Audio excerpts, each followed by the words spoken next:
हम में से बहुत से लोगों को आदत होती है लोगों को जज करने की, किसी ना किसी बेसिस पे। इसमें जो सबसे मुझे एक बहुत कॉमन चीज़ लगती है, वो इस चीज़ का है कि जो मैंने अभी जल्दी ऑब्ज़र्व की कि जब लोग वेट पुट ऑन कर लेते हैं थोड़ा-सा, तो लोगों को लगता है आप तो बहुत मोटे हो रहे हो और लोग तरह-तरह के आपको सजेशन देने लगते हैं कि ये कर लो, ये मेडिसिन ले लो, ये जूस पी लो। मतलब बहुत सारे जो चीज़ें हैं वो आपको सजेस्ट करने लगेंगे।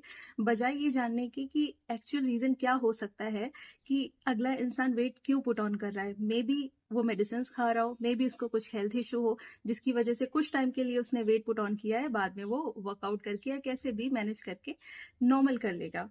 उसी तरीके से कई सारी चीज़ें होती हैं कि लोग बस जज करने को रेडी रहते हैं कि आप ऐसा कर रहे हैं तो क्यों कर रहे हैं? आपने कोई पर्टिकुलर डिसीजन लिया है तो क्यों लिया है? ये सेम लोग होते हैं जब उनको कोई उनके बेसिस पे जज करता है, उनके काम को जज करता है तो फिर वो लोगों को जज करना स्टार्ट कर देते हैं कि पता नहीं कैसे कैसे लोग हैं, कैसे-कैसे करते हैं, समझते नहीं है हमें, ऐसी-ऐसी चीज़ें हैं। तो जब आप दूसरों को जज कर रहे हैं छोटी-छोटी चीज़ों पे, तो फिर आप इस चीज़ के लिए प्रिपेयर रहिए कि लोग भी आपको जज करेंगे। जजमेंटल होना, लॉजिकली होना थोड़ी-थोड़ी अलग चीज़ें होती हैं कि आप किसी को लॉजिकली ऑब्ज़र्व कर रहे हैं, तो आप उसको कोई सजेशन दें कि आप ऐसा-ऐसा कर सकते हैं। जज करना किसी की सिचुएशन को जाने बगैर आप उस पे क्रिटिसिज़्म कर रहे हैं, मतलब अननेसेसरी आप उस पे प्रेशर डाल रहे हैं।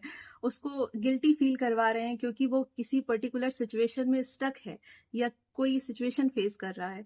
तो अगर आप किसी को जज कर रहे हैं तो आप भी इस चीज़ के लिए प्रिपेयर रहिए कि कोई आपको जज कर सकता है। फिर आप कंप्लेन नहीं कर सकते कि हाँ, आप मुझे क्यों जज कर रहे हैं, कैसा कर रहे हैं।